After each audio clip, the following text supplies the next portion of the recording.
वनवासी लड़कों को विश्व विजेता बनाकर हस्तिनापुर का राज्य सौंपने के बाद, महासमर महाभारत को जिताने के बाद, गीता का ज्ञान देने के बाद, अपने सुदर्शन चक्र से शिशुपाल की गर्दन उतारने के बाद द्वारिकाधीश कृष्ण एक बार वापस गोकुल लौटे। ऐसी हमारे यहां कहानियां हैं।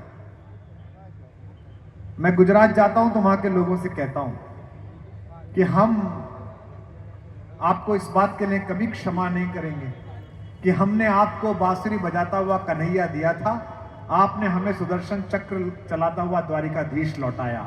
ये गलत बात है। बांसुरी तो बांसुरी है, बजनी ही चाहिए। भगवान लौटे। अब जरा इसकी टिप्पणी पर आपकी तालियां मुझे बताएंगी कि आप सचमुच सुन रहे हैं कि नहीं।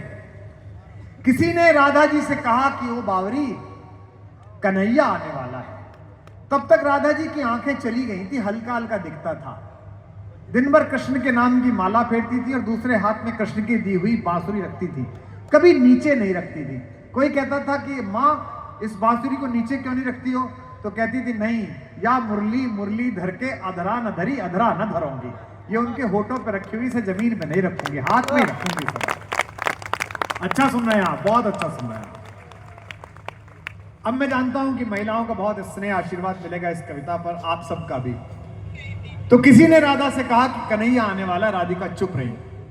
फिर वो दिन भी आ गया मेले का जब कृष्ण पधारे। एक सामान्य से मंत्री, मुख्यमंत्री या कोई आता है तो बहुत शोर मचता है, गाड़ियों का हॉर्न बजते हैं। वे तो सम्राटों के सम्राट थे। मेले में आए तो सबको पता चल गया कि कृष्ण आ गए, कृष्ण आ गए, ब्रज में कृष्ण लौट आए। लोग रोने लगे। एक सखी भागते भागते राधा के कुटिया तक गई और कहा, राधिका कन्हैया आ गया। राधा फिर भी चुप रही। ध्यान से सुनना, 100% मेरी तरफ ध्यान करके।